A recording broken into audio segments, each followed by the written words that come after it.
Is this it? Is the bourbon bubble about to pop? Trying to call the top of the current bourbon growth cycle is a really popular topic amongst bourbon enthusiasts everywhere. However, there has been a few recent headlines pointing in a potential change in direction. So when Pops and I went to Whiskey in the Winter in St. Louis last month, we decided to ask a few industry folks what they thought about the current outlook of the market in the upcoming year. As you look at the future of whiskey, because obviously a lot of people are seeing distilleries kind of going in bankruptcy, they're slowing down a little bit. What is your prediction for the future of bourbon specifically in the market? I am curious to see. I don't think it's done scaling down a little bit. I do think a lot of distilleries maybe will peel back on the amount of SKUs they're coming out with and maybe focus a little bit more on the core brands and spend more time there rather than keep releasing more and more SKUs that it's tough to promote and spend time on that many. So I'm hoping maybe it's a retooling of the industry.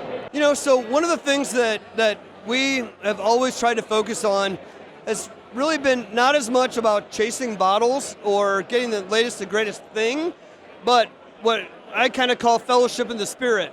And that is really the human element in it, the human connectivity of being able to gather around a spirit and to create these memorable moments that you're just not going to do by letting shit sit on a shelf and collect dust. And, so I don't personally care where things go to in the industry. I really just want people to gather around a good bottle and share memories and, live and prosper with one another. If you've heard of the glut. The glut, right? There's a glut of whiskey on the market. The bubble is bursting. It's coming to an end. So what's your outlook? It's different from every single distillery. So it's different for Brown-Forman. It's different for Jim Beam, and it's different for Heaven Hill. I only can talk about us. But Brown-Forman with Jack Daniels and Woodford Reserve, they're 60% international. 6-0. Jim Beam is 50% international. 5-0. Heaven Hill, we're 5% international. So obviously we have more of a runway of growth. When's the last time you walked into a bar or restaurant and didn't see Jack Daniels or Jim Beam or Maker's Mark or Bullet? Right? We're only 8% of bars and restaurants in the United States.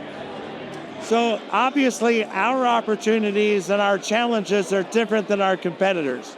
So yes, there's a glut of whiskey on the market, but it's different from every single distillery, whether it's Bullet, whether it's Peerless, whether it's Ben Holiday, whether it's Heaven Hill. We're all going to have to navigate it differently, but we're a family-owned company. So we never had to hit a number on Wall Street. So we never had the pressures of having to hire more salespeople to call on everybody because we don't have that pressure. So that's one of the cool things about it being a family-owned company.